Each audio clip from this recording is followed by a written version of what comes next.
João 2, do 13 ao 25. Eu quero que agora você acompanhe com atenção e com reverência a leitura da palavra do Senhor. Estando próxima a Páscoa dos judeus, subiu Jesus para Jerusalém e encontrou no templo os que vendiam bois, ovelhas e pombas, e também os cambistas assentados. Tendo feito um azorrague de cordas, expulsou todos do templo, bem como as ovelhas e os bois.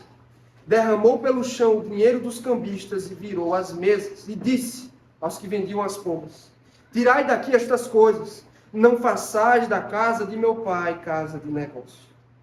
Lembraram-se os seus discípulos do que está escrito: o zelo da tua casa me consumirá. Perguntaram-lhe, pois, os judeus: que sinal nos mostra para fazeres estas coisas? Jesus lhes respondeu: destruí este santuário, e em 3 dias o reconstruirei. Replicaram os judeus: em 46 anos foi edificado este santuário, e tu em 3 dias o levantarás. Ele, porém, se referia ao santuário do seu corpo. Quando, pois, Jesus ressuscitou dentre os mortos, lembraram os seus discípulos de que ele dissera isto, e creram na Escritura e na palavra de Jesus. Estando ele em Jerusalém, durante a festa da Páscoa, muitos, vendo os sinais que ele fazia, creram no seu nome. Mas o próprio Jesus não se confiava a eles, porque os conhecia a todos. E não precisava de que alguém lhe desse testemunho a respeito do homem, porque ele mesmo sabia o que era a natureza humana. Senhor Deus Santo, Teu Espírito Santo abra o nosso entendimento e aplica a sua palavra. No nome de Jesus. Amém e amém. Irmãos, vocês já perceberam como o evangelicalismo moderno parece apreciar apenas alguns dos atributos de Deus? Nas canções, em suas orações e em muitos discursos que encontramos em igrejas mundo afora. Nós vemos muito sendo falado a respeito do amor, da misericórdia e da graça de Deus. Estão certos, devem fazer. Mas pouquíssimo é falado sobre a santidade, sobre a justiça e sobre a ira implacável do nosso Deus contra o pecado. Você já parou para pensar isso? Que muitas igrejas hoje em dia estão promovendo apenas os atributos mais palatáveis de Deus. E o mesmo se dá com a pessoa de Jesus Cristo. Eu costumo dizer que, ao contrário do que pensam os crentes gospel hoje em dia, Jesus Cristo não é tão paz e amor como pensam. Nós o encontramos nos evangelhos dizendo aos seus discípulos: vocês precisam morrer para si, para viver somente para mim. Ele diz na cara dos judeus de seu tempo: vocês estão em pecado e são filhos do diabo. E nenhum pregador em todo o Novo Testamento falou tanto sobre o inferno em seus sermões como ele. Jesus Cristo não é tão paz e amor assim. E a minha pergunta para vocês na noite de hoje é a seguinte: você está disposta a receber esse Jesus, que é cordeiro e leão? Você está disposto e disposta a receber não só o Jesus que festeja e transforma água em vinho, mas o Jesus furioso desta passagem? Aqui, irmãos, Jesus Cristo reage à corrupção na adoração do templo e no coração das pessoas. Porque, como eu disse às crianças anteriormente, a adoração para Jesus é coisa séria.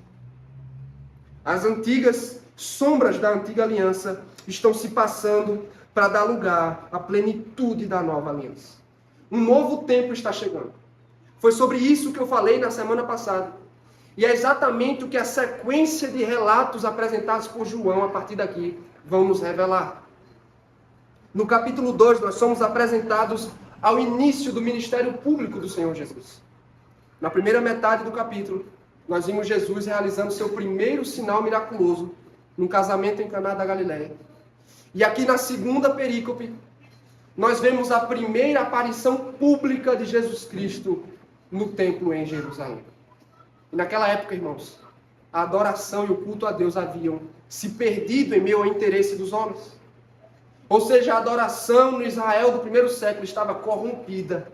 E era por isso a necessidade de alguém pôr ordem na casa. E é exatamente o que o Filho de Deus faz aqui, em João capítulo 2, a partir do verso 3. O Jesus que festejou anteriormente, transformou a água em vinho, como eu disse. Muda completamente, se torna um Jesus cheio de zelo pela adoração, limpando com violência os pátios do templo da casa de seu pai. E neste relato, irmãos, nós somos encorajados a não só apreciar o zelo de Jesus pela adoração, mas a herdá-lo também. A fazer da adoração uma prioridade e um interesse supremo na vida da igreja. Por isso, que na noite de hoje, eu convido você a meditar comigo no tema o zelo de Jesus pela adoração. O zelo de Jesus pela adoração. Como o zelo de Jesus é revelado, irmãos? Ou de que forma Cristo demonstra o seu zelo e o seu cuidado pela adoração a Deus? Bem, este episódio no templo nos ensina 3 verdades. Em primeiro lugar, segundo os versos 12 a 17, eu posso afirmar que Jesus purifica a adoração. Jesus purifica a adoração. E é assim que o nosso relato se inicia. Acompanhe comigo, versos 12 e 13. Depois disto, desceu ele para Cafarnaum com sua mãe, seus irmãos e seus discípulos. E ficaram ali não muitos dias. Estando próxima a Páscoa dos judeus, subiu Jesus para Jerusalém. Então, depois das bodas de Caná, Jesus e a sua comitiva desceram para Cafarnaum, que ficava aproximadamente a 26 quilômetros ao nordeste de Caná, onde ele e os seus moraram no tempo de seu ministério terreno. No entanto, João faz questão de destacar que eles passaram poucos dias ali. E ele nos informa a razão para isso. A Páscoa estava próxima. Simplesmente a maior e mais importante festa do calendário judaico. Como bom leitor da Bíblia, você deve saber que no dia 14 do mês de Nissan, que corresponde mais ou menos ao fim do mês de março e ao início de abril, os judeus celebravam, irmãos, o dia ou a noite em que o anjo da morte passou por cima, passou adiante das casas que estavam manchadas com o sangue de um cordeiro, poupando seus primogênitos e matando os primogênitos do Egito. Logo depois disso, irmãos, Israel escapou da casa da servidão. Isso tudo está registrado de Êxodo 12 em diante.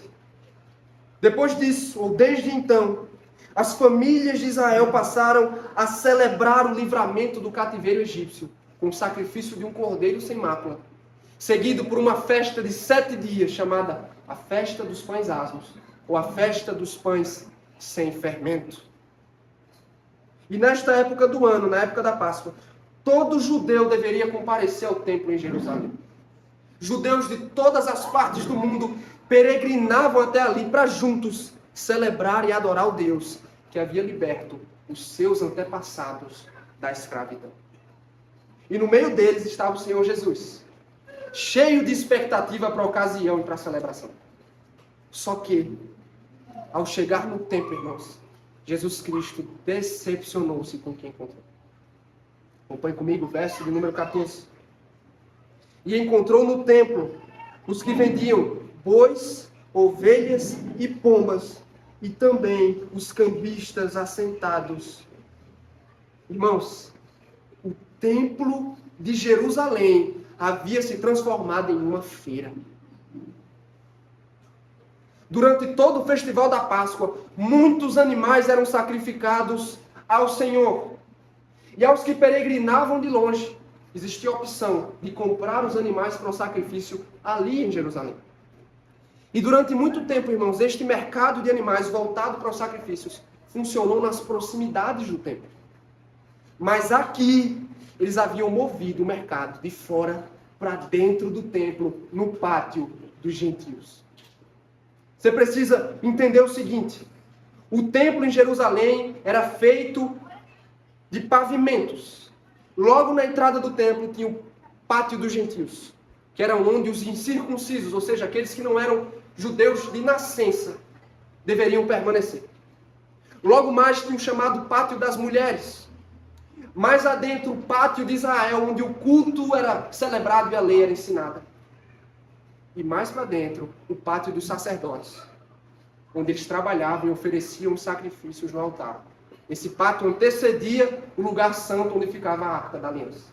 Então, imagine, os gentios não podiam passar dali. E era justamente onde a feira estava funcionando.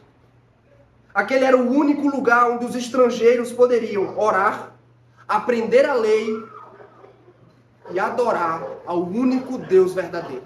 Só que ao invés do cântico dos salmos, deles ouvirem os salmos sendo cantados, ao invés de se ouvir orações sendo feitas a Deus, só se conseguia ouvir o mugido dos bois e das ovelhas.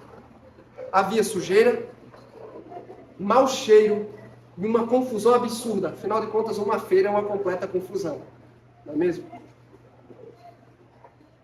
Então, ao deparar-se com isso, irmãos, Jesus Cristo ficou profundamente indignado. E ainda tinha os cambistas em suas mesas. Todo judeu que comparecia ao templo na ocasião da Páscoa precisava oferecer ou depositar uma oferta no templo. E como pessoas de todo o império peregrinavam até Jerusalém, precisava acontecer um câmbio, uma troca das moedas estrangeiras pelas moedas judaicas oficiais. Então imagine a confusão. Jesus Cristo olhou para tudo aquilo e disse: está tudo errado. Os interesses dos homens estão corrompendo, obstruindo a adoração, estão mercadejando a fé. Eu acho muito interessante o comentário de um pastor presbiteriano sobre esse texto. Ele diz, a única coisa que teria sido impossível no templo, perceba, era a única coisa para a qual ele havia sido feito, que era a reverente adoração a Deus. Ou seja, irmãos, você podia fazer tudo no templo, menos adorar. Não tinha condições de fazer. É por isso que Jesus decide colocar ordem na casa. Versos de número 15 e 16. Tendo feito um azorrague de cordas, expulsou todos do templo, bem como as ovelhas e os bois, derramou pelo chão o dinheiro dos cambistas, virou as mesas e disse aos que vendiam as pombas: tirai daqui estas coisas, não façais da casa de meu pai casa de negócio. Diante daquela situação crítica, Jesus Cristo se enche de ira santa. Ele começou a coletar cordas que estavam espalhadas pelo chão. E ele fez um chicote de tranças, um chicote de cordas. E literalmente, irmãos, ele expulsou na base da chicotada vendedores, cambistas e animais. Os judeus de seu tempo precisavam entender que aquele era um lugar de culto, onde reverência e honra precisavam ser cultivadas. O propósito de Deus para o templo não deveria ser corrompido pelos interesses dos homens. E mais, era um pecado gravíssimo atrapalhar a adoração dos gentios. Imagine, aquele era o único lugar onde um estrangeiro podia conhecer e adorar ao Deus de Israel. É por isso que o Senhor Jesus aqui, como Filho de Deus, põe ordem na casa de seu Pai em favor da pureza na adoração. Verso 17. Como reagiram os seus discípulos? Lembraram-se os seus discípulos de que está escrito: o zelo da tua casa me consumirá. De acordo com João, irmãos, a purificação despertou nos discípulos a lembrança do justo sofredor do Salmo 69. No contexto desse salmo, Davi está sendo perseguido e ameaçado por seus inimigos por conta do seu zelo ardente pela casa de Deus e pela adoração. E aqui o temor dos discípulos é que Jesus Cristo passe pelo mesmo sofrimento que Davi passou. É por isso, irmãos, é muito interessante. No Salmo, este verso está no tempo passado. O zelo da tua casa me consome. E aqui, em referência a Jesus Cristo, está no futuro. O zelo pela tua casa me consumirá. Ou seja, Jesus Cristo aqui, ele tipifica Davi nos Salmos. E é exatamente o que haveria de acontecer, irmãos. Os judeus perseguiriam, rejeitariam e matariam o Messias que veio para purificar a casa e o culto do Senhor. Você me pergunta, como podemos tirar proveito deste texto? Ou como as ações aqui de Jesus nos ensinam a lidar com a adoração? Em primeiro lugar, primeira lição do nosso texto, guardem no coração. Como Cristo, seu povo deve ser zeloso pela adoração pura. Seu povo deve ser zeloso pela adoração pura. Se a reação de Jesus aqui lhe espanta, não deveria lhe espantar. Sabe por quê? Porque em toda a Escritura, Deus é revelado como um Senhor que preza pela sua adoração. Você sabe o que aconteceu com os filhos de Arão, Nadab e Abiú, em Levítico 10? Eles ousaram oferecer fogo estranho na presença de Deus. Sabe o que aconteceu? Fogo da presença do Senhor os consumiu. No segundo mandamento, Deus prescreveu claramente como ele deve ser adorado. E ele referiu-se a si mesmo assim: eu sou Deus zeloso. E aí chegamos ao Novo Testamento, com a advertência do autor aos Hebreus, quando ele diz: adoremos a Deus de modo aceitável, com reverência e temor, porque o nosso Deus é fogo consumidor. Como uma igreja reformada que nós somos, nós prezamos muito, ou devemos prezar muito por isso. A Confissão de Fé de Westminster, subscrita por essa denominação, diz o seguinte sobre o culto a Deus: o modo aceitável de adorar o verdadeiro Deus, perceba, foi instituído por Ele mesmo, e de tal modo determinado por sua vontade revelada, que não se deve adorar a Deus conforme as imaginações e invenções dos homens, ou as sugestões de Satanás, sob alguma representação visível, e veja como ele conclui, ou de outro modo que não seja prescrito na Santa Escritura. Como é que o cristão e a igreja podem zelar pela adoração pura, obedecendo a palavra de Deus, irmãos? A palavra de Deus é o nosso princípio regulador. E o que é que a palavra de Deus prescreve para o culto? Leitura bíblica, pregação da palavra de Deus, orações, cânticos bíblicos e congregacionais, dízimo, sacramento e bênção. O que passar disso, irmãos, é fogo estranho. Porque não pode ser provado pelas Escrituras. Existem coisas que até são apropriadas, só que em outros dias, em outros momentos. Como, por exemplo, um teatro. Mas não no domingo, no culto ao Senhor. Porque Deus não prescreveu na sua palavra. E nós só estamos autorizados a adorá-lo segundo aquilo que Ele mesmo prescreveu. Essa é a briga de Jesus aqui, irmãos. Ele não está brigando por nenhuma coisa chula, não. Não estavam obedecendo a palavra. É por isso que ele luta contra atividades que minimizam a reverência a Deus, que tiram o foco da glória do Senhor. E essa é a nossa luta hoje também. Você sabe, muitas igrejas aí afora, na nossa cidade inclusive, estão adaptando os seus cultos de adoração para alcançar a nossa geração. Coisas que são chamadas de culto deveriam ser chamadas de stand-up, de sessão de cinema, qualquer outra coisa, menos de culto ao Senhor. Algumas pessoas estão dispostas a trocar a reverência pelo entretenimento, porque vale tudo para fidelizar as pessoas. E aí, no fim das contas, a casa de Deus, o templo ao Senhor, o culto, acaba se tornando um mercado, uma feira, como Jesus encontrou no seu tempo. E eu não me espantaria, irmãos, eu não sei vocês, mas eu não me espantaria se Jesus aparecesse hoje, frequentasse algum dos cultos hoje em dia e quebrasse tudo como ele o fez aqui nessa ocasião. E não é isso, irmãos, que nós queremos para o nosso culto. É por isso, me permita exortá-lo, jamais procure uma igreja e avalie o seu culto, pensando em si e pensando no que mais o agrada. Como você se sente no culto, jamais pode ser um critério correto e confiável. É por isso, irmãos, que aqui na nossa congregação, nós não vamos fazer pesquisa de opinião com ninguém. Sabe por quê? Porque a minha opinião não é importante, a opinião dos presbíteros, a opinião da congregação não é importante sobre o culto. Sabe qual é a opinião importante? É a opinião de Deus prescrita na sua palavra. O que Deus diz que devemos fazer, nós o faremos. E assim nós vamos preservar a adoração ao Senhor, irmãos. Vamos colocar os interesses e a vontade de Deus acima dos nossos. Nós não vamos seguir a última moda do mundo gospel. Nós vamos manter a adoração pura, reverente e segundo a palavra de Deus. Sabe por quê? Talvez você nunca tenha pensado dessa forma. A forma como cultuamos revela aquilo que nós cremos a respeito de Deus. Então, se nós cremos num Deus santo, santo, santo, nossa adoração precisa ser santa, pura, reverente e segundo a palavra de Deus. Para Jesus, irmãos, a adoração certa é uma coisa muito importante. É por isso que deve ser uma coisa de primeira instância para nós também. Vamos todos juntos nos envolver por essa causa. Os presbíteros da igreja, todos os irmãos, todos nós, irmãos juntos, zelar pela adoração pura, segundo a palavra de Deus. Amém?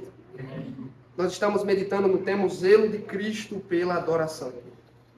Como é que esse zelo é revelado? Nós vimos em primeiro lugar, Jesus purifica a adoração.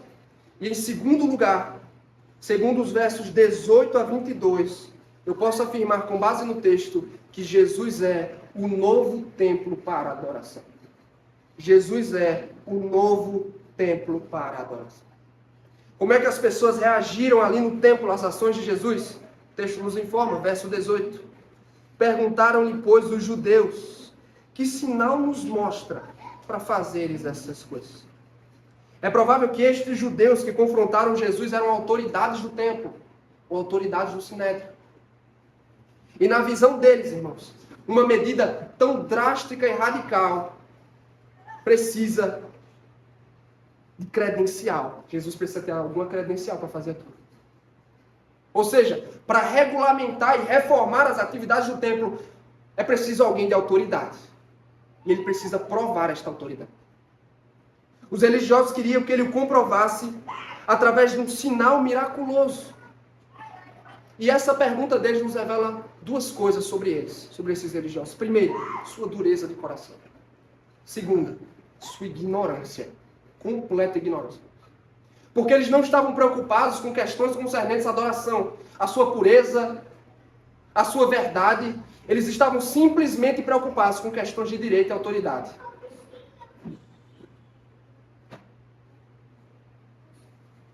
Eu concordo plenamente, irmãos, com um comentarista, quando ele diz assim, ó, esse pedido deles era um pedido estúpido. Porque a própria purificação do templo já era um sinal que Jesus havia dado. Já era um sinal. Eles estavam cegos, irmãos, para o cumprimento das profecias acontecendo diante dos seus olhos. O profeta Zacarias, no capítulo 14, verso 21, disse, naquele dia, preste atenção, já não haverá mercador no templo do Senhor dos Exércitos. O profeta Malaquias, no capítulo 3, versos 1 e 3, ele disse, eis que eu envio meu mensageiro, que preparará o caminho diante de mim. De repente virá ao seu templo o Senhor a quem vós buscais. O anjo da aliança a quem vós desejais. Eis que ele vem, diz o Senhor dos Exércitos, assentar-se-á como derretedor e purificador de prata. Purificará os filhos de Levi e os refinará como ouro e como prata. Eles trarão ao Senhor justas ofertas. Então vejam, irmãos, este tempo dessas profecias havia chegado.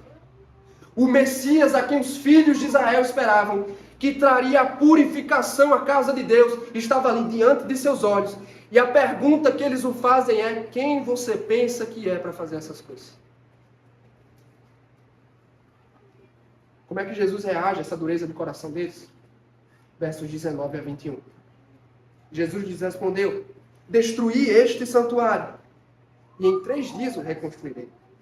Replicaram os judeus, em 46 anos foi edificado este santuário, e tu em 3 dias o levantarás. Ele, porém, se referia ao santuário do seu corpo.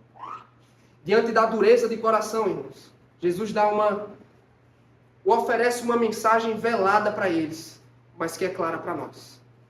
É interessante, pois, naquele tempo, tanto o termo destruir, como o termo reconstruirei, que são mencionados por Jesus aqui, são termos que poderiam ser utilizados tanto em referência a um edifício, quanto ao corpo e à vida humana.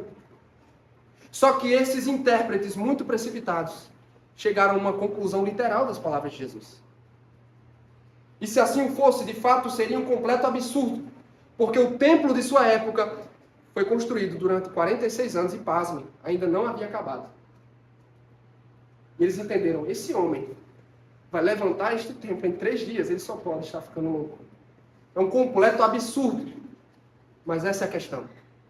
Jesus não estava falando em termos materiais, Jesus estava falando em termos espirituais. Eles não conseguiam olhar para além do santuário físico, enquanto Jesus estava falando de um santuário espiritual. Ele está dizendo, o meu corpo, eu sou o verdadeiro templo. O templo em Jerusalém, com toda a sua pompa e majestade, com suas mobílias, sacrifícios e rituais, estava se passando, irmãos. As sombras da antiga aliança estão se dissipando, como eu já mencionei. Estão dando lugar a uma nova e perfeita aliança. E nesta aliança, o templo de Jerusalém, que era o lugar onde Deus habitava simbolicamente, dará lugar a um templo superior, que é o próprio corpo e a pessoa de Jesus Cristo, que em um sentido muito superior e glorioso, era e é a mais perfeita habitação de Deus. É por isso que no prólogo João já nos antecipou, ele tabernaculou entre nós. Ou seja, Jesus Cristo, em Cristo, Deus em pessoa se estabeleceu entre os homens. E através dele, as pessoas entrariam na presença do Deus. É para ele que o templo, que os seus rituais, os seus sacrifícios apontavam, irmãos. Ele é o sumo sacerdote para quem apontam todos os outros sacerdotes no templo. Ele é o Cordeiro de Deus para o qual apontam todos os outros animais sacrificados. Ele é a perfeita oferta pela culpa e com o seu sacrifício, que ele ofereceria em breve, todos esses rituais e sacrifícios perderiam a sua validade. Eles iriam caducar. Sabe por quê? Porque o autor aos Hebreus disse, ele abre o caminho para o Santo dos Santos. Ele purifica com o seu sangue de uma vez por todas os pecadores. Ele cumpre o propósito do templo.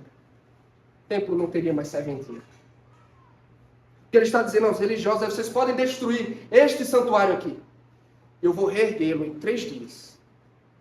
E o sinal que Jesus daria para comprovar que ele é o Senhor do templo seria a sua ressurreição dentre os mortos. Ele morreria, mas não permaneceria trancafiado no túmulo. E na sua vitória sobre a morte, sua autoridade e sua divindade seriam comprovadas. Ele está dizendo, destruam este templo.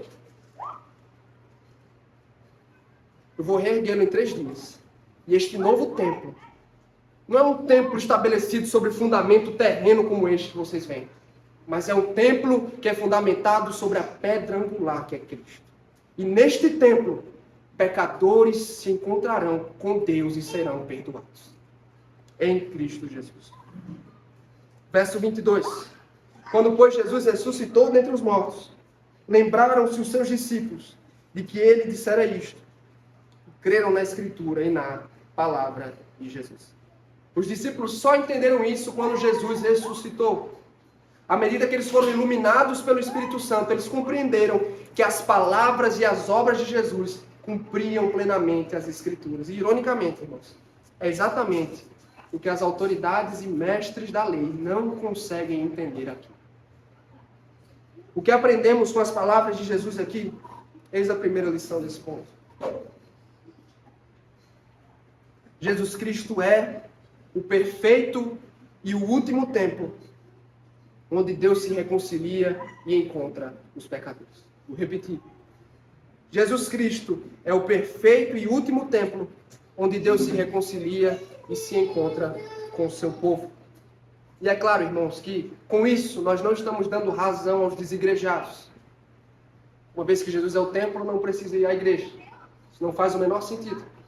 Embora Jesus Cristo seja de fato o nosso maior e melhor templo, isso não nos exime do dever de cultuar a Deus e de fazer parte de uma igreja local. Mas o que exatamente Jesus pretende nos ensinar com suas palavras aqui? É simples, irmãos. Assim como os judeus tiveram que ir a Jerusalém, você e eu precisamos ir a Cristo. Não há nenhum outro templo, nenhum outro lugar onde você possa encontrar e conhecer o Deus verdadeiro. Ele revela como nenhum outro a glória, a graça e a verdade de Deus. Por isso eu pergunto, você quer conhecer a Deus? Você deseja ter um encontro com Ele? Então você precisa ir a Jesus Cristo, que é o templo de Deus. Eu tenho muita vontade, irmãos, de um dia ir em Israel, ver lá as ruínas, né, da cidade antiga, do Israel do primeiro século, ver as ruínas do templo, mas eu não tenho dúvida de que o templo, em toda a sua pompa e majestade, não podem ser comparados com a glória da pessoa e da obra de Jesus Cristo, que é o nosso templo. Além do mais, você deseja encontrar perdão para os seus pecados, fique tranquilo. Não há mais necessidade de oferecer sacrifícios repetitivos e cruentos, porque na cruz do Calvário, o Cordeiro de Deus, a nossa Páscoa, derramou seu sangue e ali ele nos purificou de uma vez por todas. Ele nos assegurou a eterna redenção, meu irmão. Ele pagou pelos teus pecados. Ele te livrou da culpa que pairava sobre você. Seu único sacrifício resolveu para sempre a nossa pendência com Deus. Isso porque Jesus Cristo foi um sacrifício para propiciação. Você sabe o que é isso? Quer dizer que ali na cruz, irmãos, Deus despejou sua ira santa e aplacou a sua ira através do sacrifício oferecido por seu Filho. Não há mais pendência, não há mais condenação, não há mais dívida alguma, porque o sangue do Cordeiro nos purificou de uma vez por todas. Ele conquistou perdão e salvação para cada um de nós. E essa é a nossa esperança. O Evangelho não é sobre o nosso esforço, sobre a nossa perfeição para conquistar o favor de Deus. O Evangelho é sobre o que Deus já fez por nós em Cristo. Seus pecados atormentam você, tiram sua paz. Você tenta se consertar, você até deseja se reconciliar com Deus, mas não sabe o que fazer, não sabe para onde ir. Eis o conselho do texto. Vá ao maior e melhor templo que é Jesus Cristo. Ali, irmãos, nós seremos acolhidos por Deus. E o melhor de tudo, o caminho para o Santo dos Santos, que por muito tempo esteve fechado. É o autor aos Hebreus diz, ele abriu o caminho para o Santo dos Santos para nós. Nos assegurou a eterna redenção. Amém? Estamos meditando no tema, o zelo de Cristo pela adoração. Nós vimos em primeiro lugar que Jesus Cristo purifica a adoração. Em segundo, que Jesus é o novo templo para a adoração. E por fim, último ponto, Jesus conhece o problema na adoração. Versos 23 e 25. Jesus conhece o problema na adoração. Qual é o desfecho do nosso texto? Acompanhe comigo. Versos 23 e 24. Estando ele em Jerusalém, durante a festa da Páscoa, muitos, vendo os sinais que ele fazia, creram no seu nome. Mas o próprio Jesus não se confiava em eles, porque os conhecia a todos. Conforme eu mencionei no início da exposição, irmãos, a Páscoa era comemorada em 8 dias. A celebração se iniciava na noite do dia 14 de Nissan, seguida por 7 dias da festa dos pães sem fermento. No próprio Novo Testamento, o termo Páscoa corresponde a todo esse período de 8 dias. E durante este período, o texto nos informa que Jesus esteve com seus concidadãos em Jerusalém. Ele participou da festa e realizou muitos sinais miraculosos. No entanto, João faz uma constatação muito curiosa. A leitura literal, irmãos, do original grego, do fim do verso 23 e do início do verso 24, seria mais ou menos assim. Eles acreditaram em Jesus, mas Jesus não acreditou neles. Eles acreditaram em Jesus, mas Jesus não acreditou neles. A tradução da Revista Atualizada também é muito precisa. Não se confiava a eles. Sabe o que é que está dizendo aqui, irmãos? É que apesar de muitos declararem fé em Cristo, Jesus não tinha fé alguma neles. Na verdade, eles não tinham fé. Eles tinham falsa fé. Suposta fé. Eles estavam impressionados com os sinais e com os milagres, mas não renderam seus corações, nem compreenderam plenamente quem Ele é. Eram falsos crentes, irmãos. Aí você me pergunta, mas Jesus não estaria sendo rigoroso demais? Por que será que Ele não deu um voto de confiança, uma chance? Verso de número 25. Não precisava de que alguém lhe desse testemunho a respeito do homem, porque ele mesmo sabia o que era a natureza humana. Jesus conhecia exatamente o que estava no coração de cada pessoa com quem entrava em contato. Por não ser uma pessoa comum, seu olho conseguia penetrar e alcançar o íntimo das pessoas. E como o sábio disse em algum lugar da Escritura, em 1 Samuel, na verdade, o homem vê a aparência, mas o Senhor vê o coração. É exatamente o que Jesus está fazendo. Ao olhar para o coração do homem, Jesus não se animava, irmãos. Porque ele conhecia o nosso grande mal chamado pecado. E ele sabia que muitos daqueles que creram no seu nome, poucos dias depois, poucos momentos depois disso, estariam na multidão que o rejeitaria e gritaria a Pilatos: crucificam, matam. Isso Jesus não acreditava neles. Ele sabia com quem estava lidando, ele reconhecia o pecado no coração das pessoas. E este, irmãos, é o problema de toda a passagem. É o pecado que está por trás da corrupção da adoração no início do texto. É o pecado que está por trás da dureza de coração dos judeus religiosos. E é o pecado que está por trás da falsa fé que Jesus encontrou aqui. É por isso que o rejeitaram e não o adoraram como deveriam. E você sabia que esse pequeno trecho também ensina muito sobre mim, sobre você? O quê? Em primeiro lugar, primeira lição, esse texto nos ensina que todas as pessoas, sem exceção, possuem uma natureza pecaminosa. Todas as pessoas, sem exceção, possuem uma natureza pecaminosa. Inclusive as crianças estão aqui com a gente. Todos, sem exceção.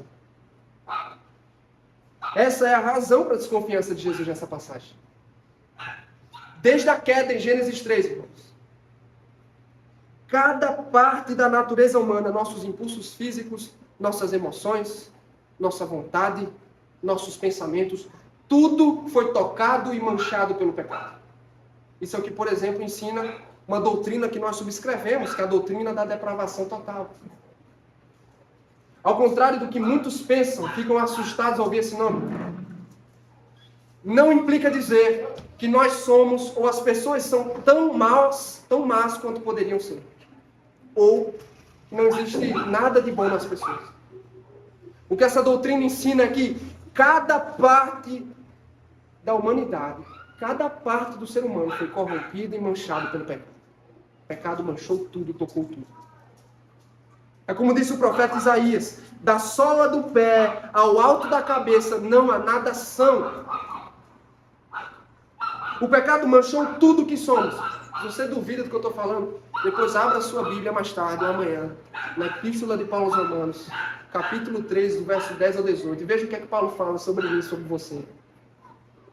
Ele vai dizer, nós somos pecadores corrompidos. Recentemente eu assisti um episódio de uma série, muito boa por sinal, mas aí nessa parte eu fiquei bem desanimado. Uma personagem, nos seus últimos fôlegos de vida, chamou uma jovem moça para lhe dar um conselho antes dela partir. E o conselho que ela deu àquela jovem moça foi: confie sempre no seu coração. Irmãos, esse é o pior conselho que alguém pode dar nessa vida. Se alguém lhe der esse conselho, sabe, essa pessoa não gosta de você não. Confie sempre no seu coração. Sabe por quê? Porque o profeta Jeremias disse que o nosso coração é desesperadamente corrupto, mergulhado em pecado. É dele, irmãos. Ele é a fonte da luxúria, ele é a fonte da ganância, do ódio, da cobiça, do orgulho, da raiva e da idolatria que se manifestam na nossa vida. São os desejos ímpios que são semeados aqui, no nosso íntimo. Porque quando eu me refiro a coração, não estou falando do órgão, estou falando do íntimo ou do centro de controle do nosso ser. Esses desejos ímpios que são semeados no íntimo, são eles que nos levam a pecar contra Deus, pecar contra o nosso próximo. São esses desejos ímpios que desviam o homem da adoração ao Deus verdadeiro para adorar e servir a si mesmo. Então eu te aconselho o contrário. Não confie em seu coração. Jamais confie em seu coração. E não compre essa história de que as pessoas são boazinhas apesar do pecado. Sabe o que é que Paulo diz em Romanos? Não há um que seja perfeitamente justo e reto. Não há um sequer.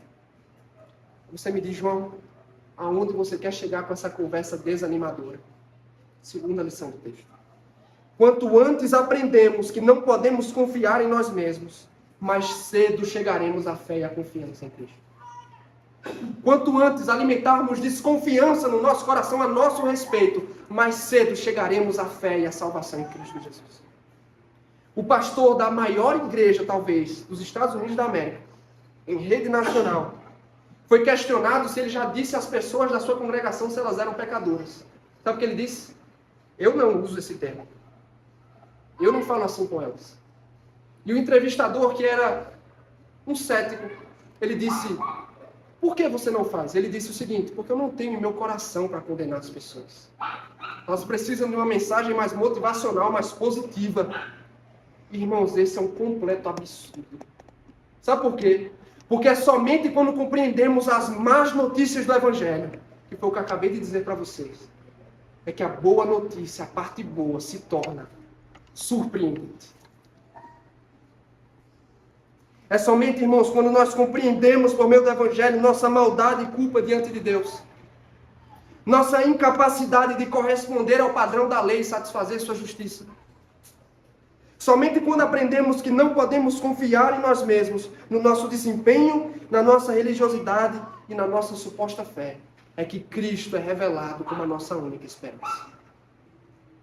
A boa notícia do Evangelho é que Jesus veio para salvar pessoas que ele conhecia bem. Ele sabia, irmãos, o que tinha no meu e no seu coração. Ele sabia que não dá para encontrar boa coisa aqui. Mas sabe o que ele fez? Ele foi à cruz. E ele carregou os meus e os seus pecados como se fossem dele.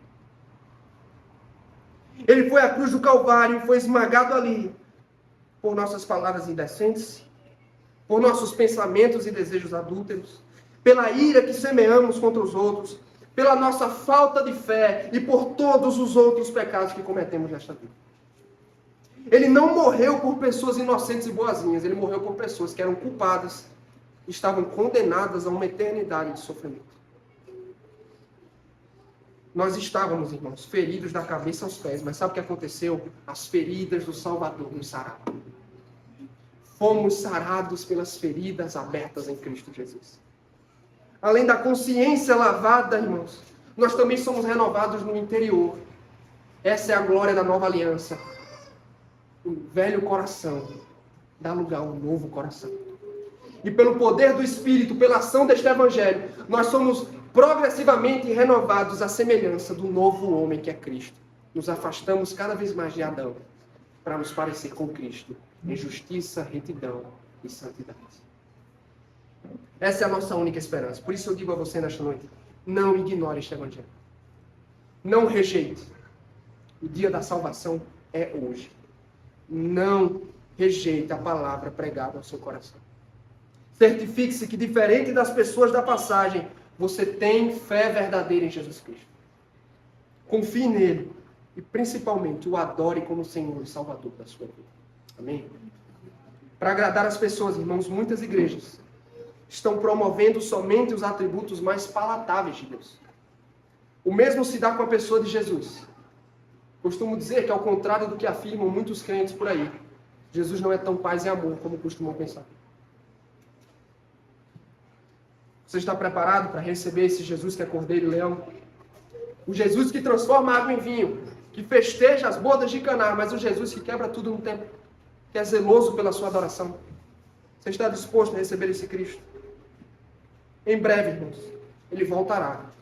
Você crê nisso? Jesus voltará, irmãos. Mas ele não voltará como cordeiro, não. Ele voltará como um leão. E ele trará consigo algo pior do que um chicote de cordas. A ira santa e o juízo de Deus sobre os rebeldes. Não se recuse a adorá-lo. Não permaneça no pecado. Refugie-se nele, que é o verdadeiro templo. Amém?